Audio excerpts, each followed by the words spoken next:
Welcome to Your Coach, Your Money, where we aim to educate and motivate young athletes to make great financial decisions. Today, we have a special guest with an S. Yes, very special. Our first time having two guests on the same show, and one is related to my partner. Yes, well, I have to start off by saying we have to make an exception. Okay. Because out of the four people at this table, there's one that is not a Mustang. So I just have to throw that out there. Carrier Mustang grads in the house. But you can be an honorary member today. I am not a Mustang. I'm a Raider. I'm a Raider for life. I'll always be a Raider. Even though they're changing the logo at Colony, I'm kind of bummed about that. But yeah, we're here with some great people. We have Hannah, Esslie, and we have Mitch. I'm not going to butcher your last name. Huh? Crushing it, yeah. Yeah. Kazanjian. Kazanjian. Oh, okay. Yeah, all right. Look at that. The soccer gurus, they know a lot more than me about soccer. They're trying to brush up my soccer skills. I know the rules of the game, but how to play, not my forte. Yeah, but this is great. I mean, we went through football. We went through MMA, volleyball, MMA, hockey. We're on the soccer. We've had some great golf. Major League Baseball to come up. Oh yeah, baseball's coming up. Baseball's coming up. We got to get a golfer in here though. We got to get like one of those like really like tidy golfers. We're gonna have to wear suits or something like that. Yeah, right. I don't want to wear suits. You got to find a fun golfer. Like what's that? With John Daly. Oh, that we would have a lot of fun together. That would be fun. I don't know if Satara would approve that episode. Yeah. So let's talk. Let's talk about why specifically we're talking about soccer today. And in our region, we have some exciting news and exciting programs that have started in the Capital Region that a lot of people aren't aware of. Yes. And one of those is soccer for women, especially. Hudson Valley Crusaders is who's represented here today. Yes. In the New Paltz area, New Paltz, Saugerties, Catskill, Southern Tier area. We have a representation up here in Albany as well. But I think what's most exciting about it is this is a league that's been around for 3 years in the area. Third going into fourth year, yep. I believe, and started as League 2. Okay. League 2 is kind of one level, and they just got promoted last year to League 1. So hopefully we can talk a little bit about that and share in that excitement. And so our listeners understand. Can you explain kind of the difference between League 2 and maybe League 1? Like if I'm at a high school, what am I doing, right? If I'm not playing college, or do I play college? Help me understand that as a person that's watching that maybe wants to join up. Yeah, absolutely. So League 2 it launched in 2021, and we were a part of the inaugural season. And the tier kind of goes, it's for collegiate athletes, post-collegiate athletes with the goal to go professionally. So League 2, League 1, and then the goal would be to get an international contract, play in the NWSL or another similar professional league. Gotcha. Okay, cool. Yeah, so that's a big move then from League 2 to League 1. League 1, yeah. I mean, it's right. Next step is professional. You're right on it. Right, and I'm guessing professional gets a huge push toward the Olympics, gets a huge push toward the Major League Soccer. I'm assuming that's a pretty big jump. Yeah, for sure. And I think the League 1 has seen a lot of players make that jump, like Alyssa Thompson, who is with Angel City right now in the NWSL, and she played in the World Cup last summer. Ooh. And similar players who international contracts and from the UWS. So that's amazing. That's huge. And I mean, obviously you're coaching the girls that are playing, the women that are playing, right? Yep. What's it like? I mean, obviously there's a diversity in age. Like, what's your oldest player versus your youngest player? I think we have a player who she's 10 months younger than me. Oh my God. Yeah. Okay. Yeah, I think so. And then there's another one that's trying out who is, I think, the same age as me, actually. So, I look at it kind of like when I was in the Army. I had soldiers that were older than me, but I was still in charge. You were their commanding officer? I was a squad leader. Squad leader? Okay. I actually worked for a living. I was an NCO. Oh, watch out. Watch out. Shots fired. This is coming off the Navy SEAL episode. Shots fired. Watch out, Phil Coons. He might come get you with a scram bit. It was an easy transition because I think if there's mutual respect between the players, sure. It's not like high schoolers coaching high schoolers. We're all adults. We all treat each other like adults. Gotcha. We all command respect from each other. I respect the players as much as the players, I hope, respect me. So, age doesn't really, I don't think it bothers any of our dynamic at all. I think if anything, it actually helps. I'm able to relate to them a little bit more, and they're able to relate to me a little bit more. I mean, I always love watching the Kansas City Chiefs commercials where Andy Reid is trying to relate to Patrick Mahomes, and it's like, the closest I can do is food, right? He's like, give me those nuggies, So yeah, it's pretty much as close as relatable as we get with those guys. Yeah, I think what's the interesting dynamic also to talk about is one, a dynamic that the players have on the Hudson Valley Crusaders that you yeah. might not see in other professional sports, where there's self-sacrifice. I'd watched some of the other podcasts that you guys had done, and really talking about that. But then also, most interestingly too, is just the dynamic, because we're in a situation where Hannah, technically, you're the owner. Mitch, you're the coach, and then you're the coach of Hannah, who's a player. Yeah. So it's not It's kind really a of dynamic that's an that up you and down run scenario. into. It's not really a dynamic you run into. But maybe talk a little bit about that relationship and how it came about, and the benefits of it as well. That helps being tied into the direction of the team. I feel like whenever I talk with Hannah, it's very clear, like, if we're talking to player Hannah or owner Hannah, like, there's very specific. Now, does she switch hats, or is it like Right. Yeah, and she does it very well. Mark does it pretty seamlessly too. You kind of have to, I think, in her position, because if she comes up to me and she's like, I should be playing more because I'm the owner of the team and I pay you, so you're going to be the one that gives me those minutes. She wouldn't do that. She doesn't do that. She very much takes the opposite approach, where I remember before we even had a trial last year, she was like, if there's players better than me and I don't deserve to be on the team, then I won't play. And I think with her taking that approach, it makes it very easy for me to communicate with her, Hannah the player. Whereas, Hannah the owner, I probably bother Hannah the owner more than I bother anybody else. I'm always texting her, like, hey, these players are coming on. What do you think of this situation? And being able to get that feedback from her on both sides of things, I think is invaluable to me as a coach. So it sounds a lot weirder than it would actually be, but I appreciate it. I don't know how it hurts. And we're talking about Hannah, so she's here, so we can actually ask her. But. Well, I think either way I win. If I play and I'm good enough to play, I get to play. If there's players better than me, my program's better, and we have the best players. So either way, I'm in the win of the situation. And I think, like Mitch was saying, being on the field, and getting to know the players, I'm tied into the dynamic with the team, and I know what's going on and how the players are feeling. And I think that makes me a little bit more approachable too. If the players are feeling a certain way, like I'm their age, they can come talk to me and tell me what's going on. So I think it helps a lot with team dynamic and the dynamic with Mitch. Yeah, I mean, to be able to go onto a field and play with the people that you work with is tough, as it is. Then you're their owner, so you're example setting, you're role playing, you're doing a lot of different things simultaneously. So I give a lot of props to you to do that, because that's not easy. You can't ever have a moment where you break down and get PO'd, right, and get in a ref's face and start jawing at him, because you can't. You can't do it. I mean, you ought not do it. You might do it, and if you do, you're probably someone that I like to hang out with, right? But I mean, in soccer, you see a lot of that passion, and that's what makes sports so great, is that you have to be passionate when you play. We talked about passion the other day, right? There's passion in being a financial advisor. It's not all just, hey, check your numbers out here, man, right? Like there's a certain level of ethos to this game, which is the game of life. You got to love what you do, and if you love what you do, people know it. They're gonna come watch you. Yeah, and I think it's a great level to be having this discussion at, because we've had discussions, with like a David Tyree, about kind of the beginning stages of the career. But here we literally are talking to people that are just on the precipice of, potentially some of them making it big. Oh yeah, making absolutely. top dollar, right? But in the meantime, they've got to pay the bills. Yeah, and there's sacrifices there. To my knowledge, Hannah's not writing massive salary checks for the players. You can't do that. At this point. If she was, maybe I'd Not start yet. playing again or Not whatever. yet. But but that's an interesting dynamic, right? Because you're out recruiting, collegiate athletes, pre-college athletes, post-college athletes, but they've still got to bring food home, right? They still got to bring the bread home to support the family. Maybe they have kids. Maybe they're playing double duty, mom and player at the same time. How do you guys manage that? Like, what are some kind of maybe recommendations that you make to players, or issues that you have to deal with at that level?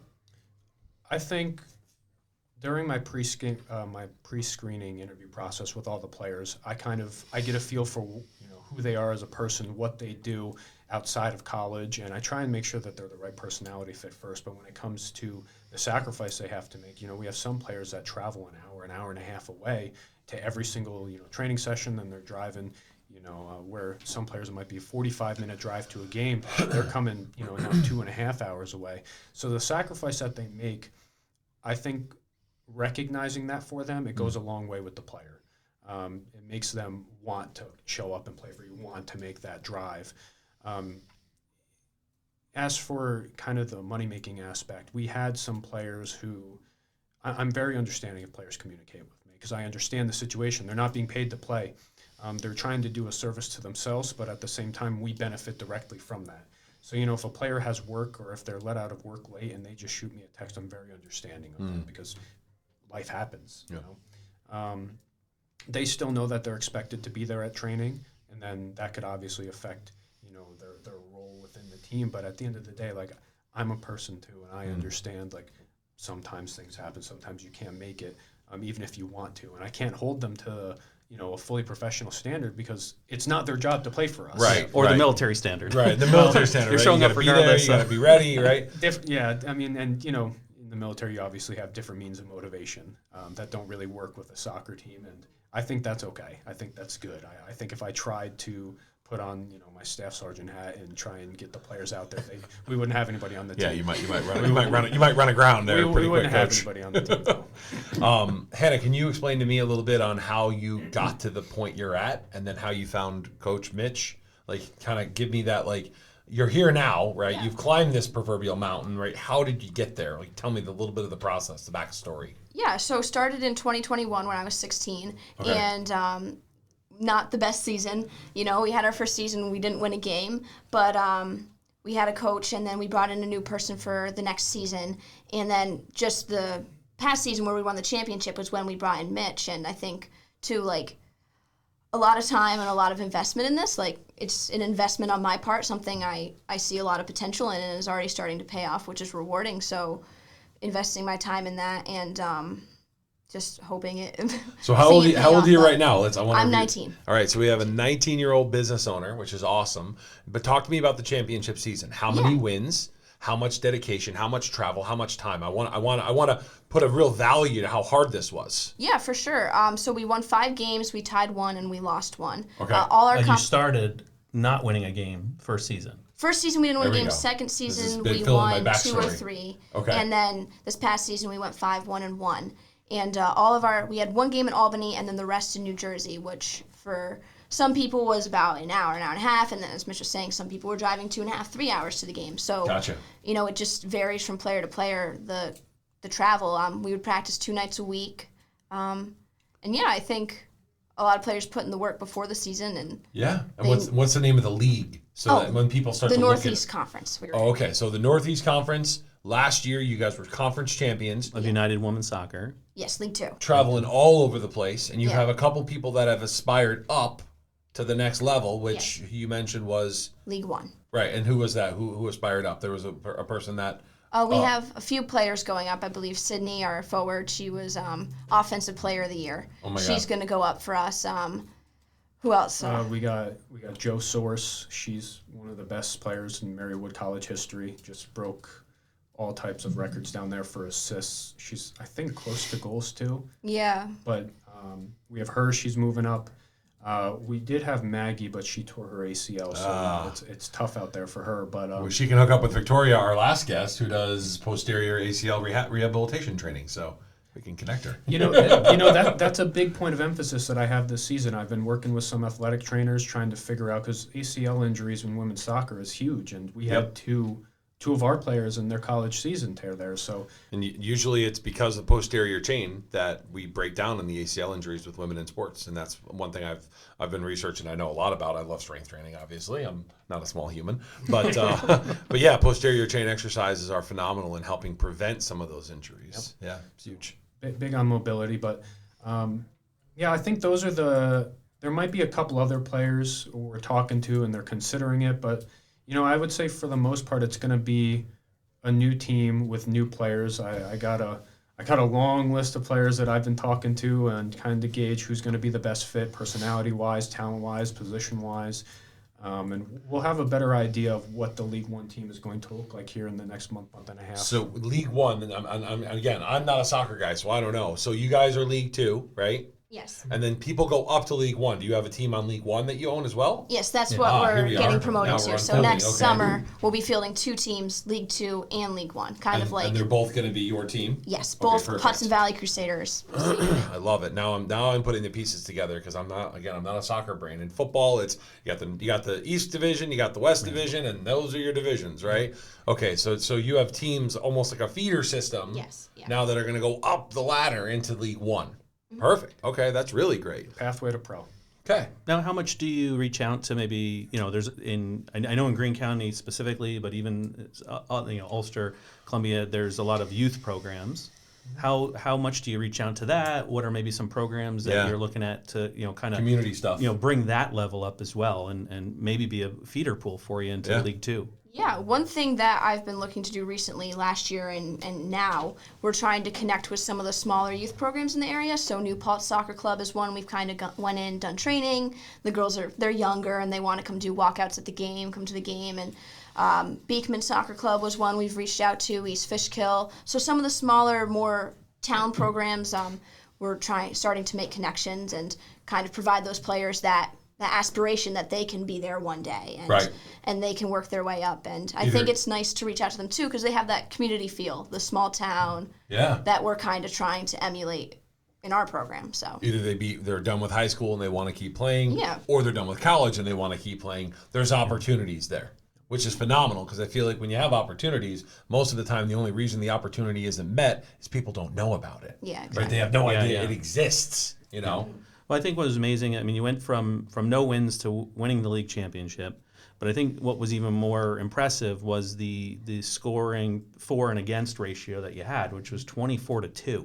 Wow. So, what changed dynamically? What did you bring in to kind of shore up the goalie spot? Maybe give additional resources. Better to defense, that, whatever. I mean, I don't know soccer that well, so. Am I allowed to curse on the show? There's a saying. You might want to. I'll explicative for everyone. We can beep it. One of my coaching mentor told me back when I was starting out. He said you can't make chicken salad out of chicken poop. Beep. So it came down to recruiting and bringing in the right players. So Got it.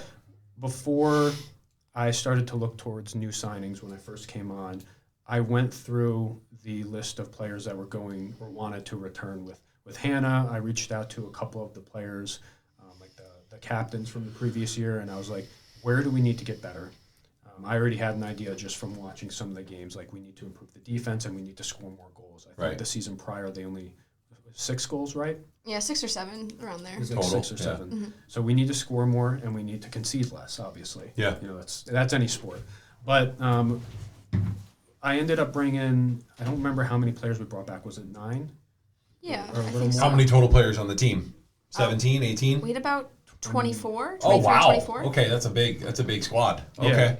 So I really started to try and find those players who, every coach has a play style, but I think at the end of the day, you're supposed to coach to the talent that you have, not necessarily the talent that you That's the chicken or the egg right there. That's a tough one as a coach. So I try and, I have what I would prefer to do, but I also know that I might not have the players to do that. So I coach my players' strengths. Yeah. And bringing on those players and able to kind of play to a style that allowed us to not just score goals, but to just deny the other team entry to even getting into our half. There were a couple games this year where I counted, it was like they crossed midfield like 6 times. Wow. And that's ultimately that type of dominant defensive and possessive type of play that we were able to do while also getting forward and spreading other teams out. So bringing in those players who are capable of doing that, who are capable of playing those long balls, who are have the vision and the confidence to do those types of things was huge. And I owe it all to the players. Players make coaches look better than they might actually. Well, look at Bill Belichick, right? There's a perfect example. He lost Tom Brady, greatest coach of all time. Right, he hasn't been in the playoffs since. He's going to be in Alabama next year, helping Nick Saban. I think I saw him packing San groceries. Diego. He was packing groceries. So, wait, I want to make sure I get this pretty clean here. Is that when you guys travel, what's your presence like when you go somewhere? Is there a big draw? Do you have a lot of fans there? Are you live streaming games? Like, help me understand a little bit, because I'm very new to this, so I want to know. I mean, our games are pretty far, so mostly families that come to away stuff. I think at home games we have a pretty good presence, but away we'll bring 18.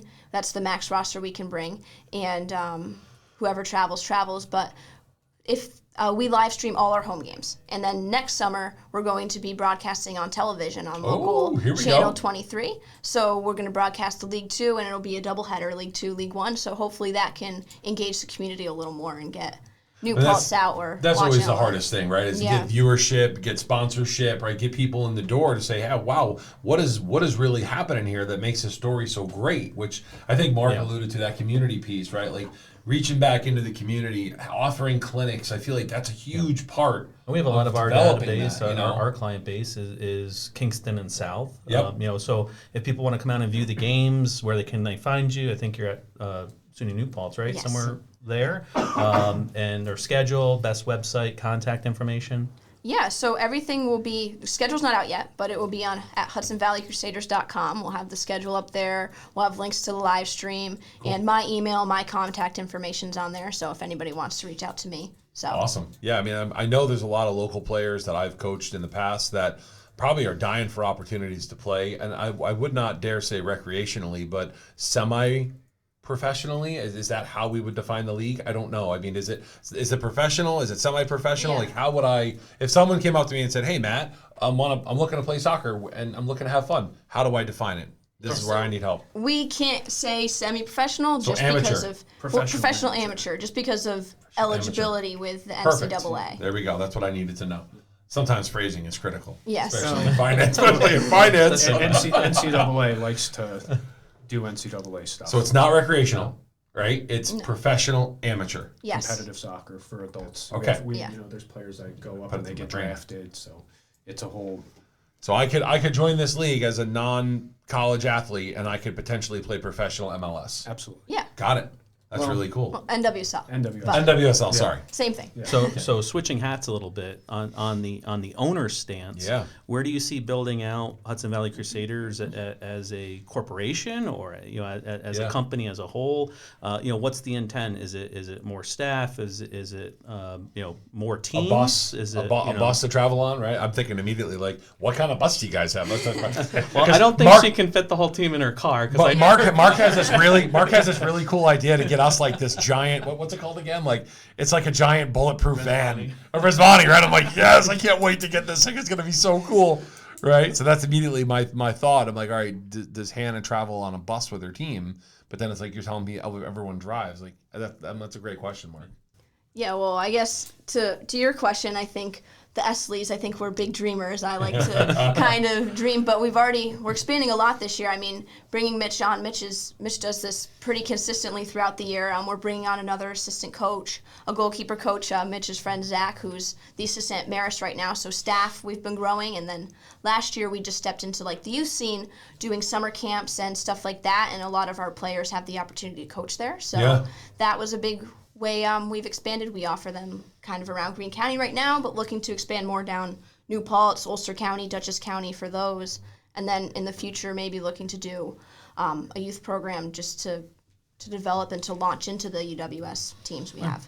Yeah. We're a lot of analytics just in our business as well. My brain is racking as, right now. as like, well as with our podcast, so hello, listener in Cambodia, by the way, which we've just found out yesterday. But we'll have a subtext for you, by the way. I mean, one of the numbers or analytics that I look into with the Crusaders is that I did notice that you won your championship season the year we switched to front jersey sponsor for the Crusaders. Yeah. So I just want to throw it out there. Mark is an arbitrary reference. That might be. I just want to throw that out there from an analytical standpoint. I love it. It's because we moved the logo that we won. Hey, I'm just saying, it Could be a it's in the mix. contribution. I'll say it's a contribution. I mean, maybe our big heads on the logo. They're like, oh my God, their heads are scary. We want listeners to go there, not be scared away by that type of stuff as well.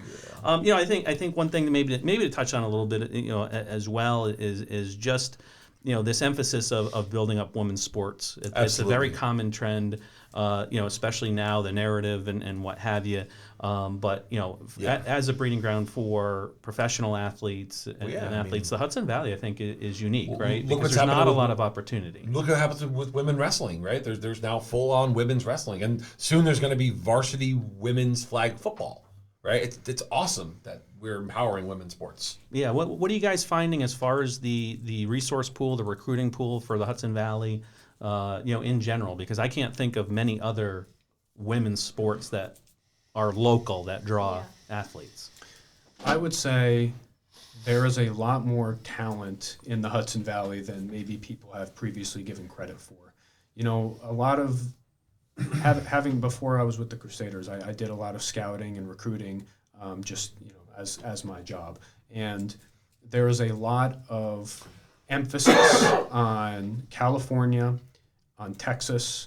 And then there's some kind of down south, Georgia, Alabama on women's soccer. But then everywhere else is kind of just like, maybe some players come from here, maybe they don't. But, there are elite women's athletes that come from this area. I mean, we just had one. She didn't play for us, but she's from the Albany area, Claire Hudson. She just signed with Kansas City Current. She's 17 years old. Wow. And we have players on that are going to be on our team this season who have declared for the draft. Hopefully they get drafted. If they do, they won't be playing for us. But if they don't, then they'll come with us. They'll have that another opportunity to do so. We have players who are kind of in high school or getting to that next level who aspire to be a professional. And it's actually a possibility because you have this funnel of talent. You have these levels to climb. And with all of these elite youth programs that are in the area, some of them that she mentioned. There's some others, Well, I mean, let's backtrack on the elite youth programs. The biggest problem right now that's facing sports is pay to play, and parents bringing their kids to these camps that are thousands of dollars. And I'm going to be honest with you. I'm a dad. I have 2 young kids. I teach my kids how to wrestle, and other kids come, and it's not expensive. It's like $50 or $60 or $80 for the year. There are some people out there that charge thousands of dollars a session or for multiple sessions to learn how to kick, learn how to goaltend, learn how to, run a particular, you got to really peel that apart as a parent and think to yourself, wait, am I exposing my kid too quickly to just this one sport, right? Because a multi-sport athlete is usually a way more successful athlete than compared to a kid that plays one sport their whole life. Yeah. You know what I mean? Well, and that's kind of the problem that I see with American soccer in general. I mean, I'm not too familiar when it comes to youth development with other sports. I'm sure it's kind of similar, but you have some academies that are charging $15,000, $20,000 for kids to play. Holy Lord. A season, and you end up getting the most well-off kids as opposed to the most talented.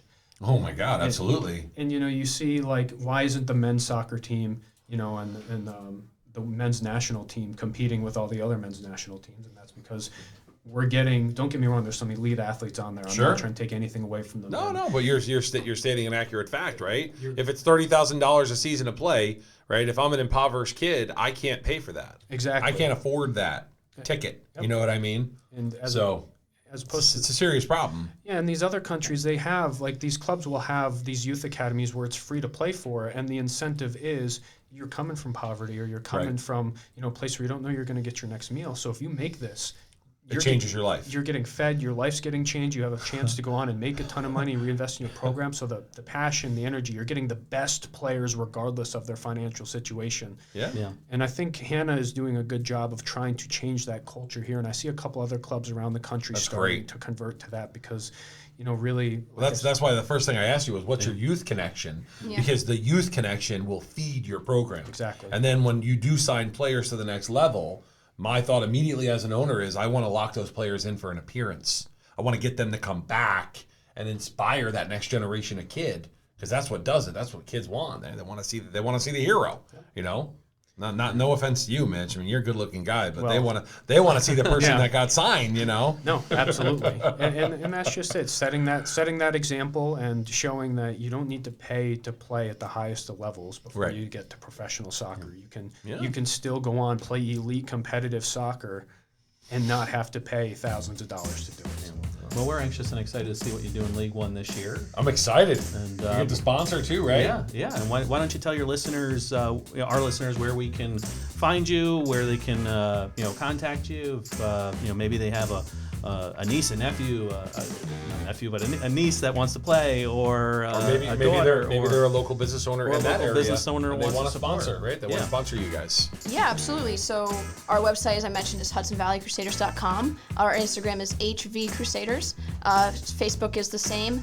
And then my email is Esslie, Esslie, at hvcrusaders.com. And I'll respond. I try to respond within the day. So anybody who reaches out, I have a packet of sponsorship opportunities that we have available, and just always looking to partner too, not necessarily just a sponsorship. Any ways we can partner to promote small business in New Paltz, and so I know there's a lot. I know there's a lot of, and this is one thing I can tell you, Hannah. There's a lot of soccer players out there that are running businesses in New Paltz or local area in Albany that are probably dying to find a way to save some money on their taxes this year, right? And you find $1,000 contribution to is it not for profit? I'm not sure how it's set up. Oh, we're not a non-for-profit. No. Not yet, or it's coming. Whatever the case may be, I don't know how it's organized, but it's an easy way to get a write-off to donate to something very special, very important. So.